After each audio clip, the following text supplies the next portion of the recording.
Fórmula tu salud. Continuamos con más información en Noticias Morelos a través de Radio Fórmula 106.9 FM. Es miércoles, mitad de semana, Fórmula por tu salud. Y ya llegó, ya está aquí el doctor Iván Rodríguez Patiño.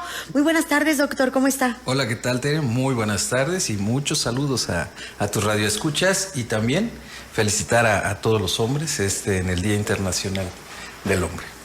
Así es, en este Día del Hombre, que yo ya iba a cambiar el tema, pero no, lo bueno es que me corrigió, porque si no, iba a cometer un grande error. Vamos a hablar de la osteosarcopenia. Así es. ¿Qué es, la osteoporosis? Sí, más o menos cómo se podría definir. Así es. Y también, ¿qué es la sarcopenia? Sí, en temas de colaboraciones en meses pasados o en semanas pasadas hablamos de osteoporosis y el día de hoy tenemos una combinación de una patología o un fenotipo, se llama de patología, que literalmente es nuevo, es un concepto nuevo. Hay estudios del 2019 a la fecha que han mejorado este tipo de investigaciones a nivel de la salud pública y tiene que ver en el envejecimiento y que van a haber conjuntos de enfermedades. En este caso, una es la osteoporosis, como lo comentábamos, es la disminución de la masa mineral ósea o la densidad ósea. Que esto va a producirse a través de los años, que tiene que ver con la alimentación, que tiene que ver con el ejercicio saludable. Y ahora la pregunta, diríamos, ¿qué es la sarcopenia? Y la sarcopenia es la disminución de la masa muscular y con ello lleva la debilidad muscular. ¿Qué significa? En la parte del envejecimiento, todos lo hemos visto con nuestros adultos mayores, tenemos una situación que va disminuyendo su movilidad, su movimiento, las formas o la diferencia o dificultad de levantarse a la silla, de cargar algunas cuestiones. Estos procesos, como lo habíamos comentado, en osteoporosis también tiene que ver con la parte hormonal, así como hemos hablado de climaterio y así como hemos hablado de andropausia. Y también tiene un componente hormonal. En el hombre con testosterona y con la mujer tiene que ver con la parte de estrógenos. El componente hormonal va a ser un factor latente posterior a los 40 años. La sarcopenia se puede ir hablando o darse cuenta de datos, de disminución en lo que son en los componentes musculares, o sea, los brazos, los muslos, cómo vamos perdiendo y muchas gentes dicen, ay, es que antes tenía más pierna, antes tenía más brazo. Y si esto lo ponemos con sedentarismo más alguna enfermedad crónica degenerativa o hay un conjunto con sobrepeso y obesidad, los componentes se van disminuyendo y esto va a generar la disminución de la osteoporosis, que es gradual, es disminución de la densidad ósea, la parte de disminución de la masa muscular y debilidad muscular, y nos va a generar el componente de osteosarcopenia. Ahora en la actualidad existe también un término como un componente ya de un síndrome geriátrico de mucho estudio que se está realizando y en algunas participó de estas investigaciones, que es la obesidad osteosarcopénica. Y es un componente ya en la Gaceta del Instituto Nacional de Salud Pública, es una advertencia de un problema en México por nuestros números grandes de obesidad en México, tanto en adultos como en niños, pero también tenemos los componentes del sedentarismo, que tenemos un sedentarismo alto y una mala nutrición. Entonces, estos componentes son los que van a derivar desde los 40 años, 50 años pueden aparecer y posterior a los 65 años es donde se pueden hacer o se van a observar más marcados. Como siempre hemos hablado en estas colaboraciones, lo más importante es la prevención. Los tres ejes fundamentales, tienen que ver en donde la nutrición nos aumente o nos genere la cantidad de proteínas adecuadas, pueden ser vegetales o animales, para tener una buena masa muscular. El ejercicio tiene que ver principalmente el terapéutico con la fuerza y la potencia. No confundir con la hipertrofia. ¿Por qué? Porque normalmente mencionamos o queremos ver que la persona saludable es porque tiene mucho músculo y voluminoso. Normalmente ese tipo de procesos es porque existe grasa y músculo. Entonces tenemos masa grasa y tenemos masa muscular. Lo ideal, y como siempre lo hemos comentado aquí, entre mayor masa muscular tengamos, es mayor salud. Entre mayor capacidad de carga de objetos tengamos, vamos a tener más fuerza y sobre todo, y si lo hacemos más rápido, vamos a tener mayor potencia.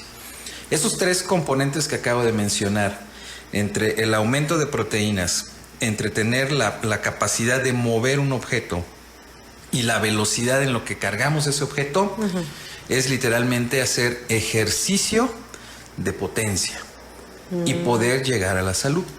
Por eso muchas investigaciones nos marcan que el ejercicio tanto terapéutico y preventivo es realizar ejercicios de fuerza y potencia.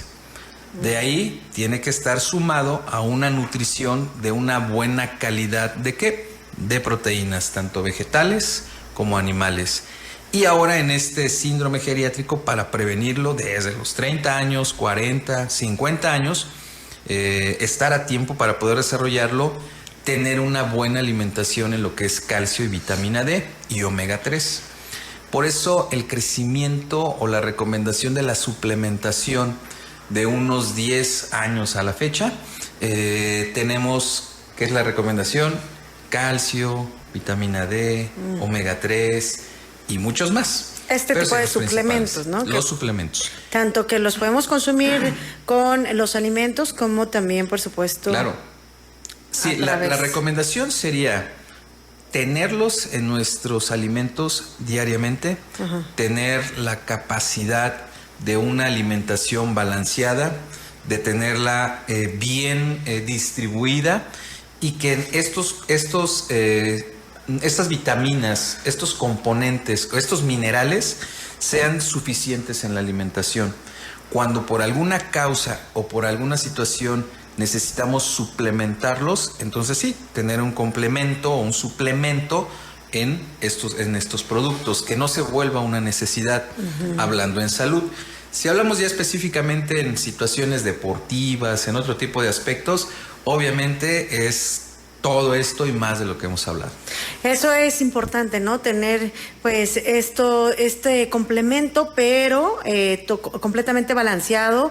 Por ello la importancia también, por supuesto, de acudir con los especialistas, porque ¿cómo pudiera llegarse a presentar a esta serie de síntomas en donde ya digamos que se está presentando la osteosarcopenia? Sí, excelente pregunta. Uno de los test que nosotros utilizamos los médicos en consulta, y para no ponerle terminología, es la persona cuando disminuye su capacidad de una silla, estar sentado y levantarse sin ayuda de abrazaderas ni nada. O es sea, literalmente levantarse la fuerza de los pies. ¿Por qué es un indicador? Porque los muslos, las pantorrillas, son los músculos más grandes y más potentes que hay en el cuerpo. El tendón más potente es el tendón de Aquiles, que es en la parte de la parte posterior del tobillo. Ese es el indicativo principal cuando nosotros tenemos ya dificultad para levantarnos sin ayuda, o sea, por sí solos, únicamente con la fuerza y la potencia de nuestras extremidades inferiores. Es la disminución. Al no poderlo realizar, hay que asistir a un profesional de la salud, empezar a tener datos en esta cuestión de densitometría ósea, que lo habíamos comentado en osteoporosis, tener en cuenta estudios que tienen que ver en cómo sumar los pliegues cutáneos y poder sacar una masa muscular, una masa grasa, una masa ósea. Ahora en la actualidad, o más bien en la actualidad, existen equipos como básculas de bioimpedancia eléctricas que hay de casa, que hay profesionales. Las que utilizamos en la parte médica son profesionales, donde nos dan componentes agua, la masa mineral, la masa muscular, la masa grasa, y de ahí poder ver cómo trabajar en un aspecto que se llama recomposición corporal, aumentar la masa muscular en unas edades tempranas y sobre todo ya personas que se encuentran con estos síndromes geriátricos mayores de 65 años, cómo disminuir los riesgos de caídas, fracturas, las zonas de discapacidad y sobre todo lo más importante en este tipo de etapas o de generaciones es la dependencia. Hay una parte bien importante en la geriatría que es cuando hablamos de una persona dependiente y de una persona independiente. Y hay que tratarnos, hay que prevenirlos, hay que cuidarnos, hay que hacer ejercicio, alimentación sana, dormir bien y manejar muy bien nuestro estrés. Manejar muy bien nuestro estrés, dormir bien, eso es de suma importancia. Y bueno, también por supuesto tener esta alimentación balanceada y también poderlo llegar a complementar, pero siempre acudir con un especialista para que... Sí, aquí, hay que evitar normalmente las recomendaciones de algunas redes sociales o plataformas, no porque sean malos, sino que hay que pensar que todos somos individuales. Así es, pues muchísimas gracias, doctor. Gracias por habernos acompañado. Pues muchas gracias y nos vemos el próximo miércoles para seguir hablando de salud. Es el doctor Iván Rodríguez Patiño, Fórmula por tu Salud. Hacemos una pausa y ya continuamos.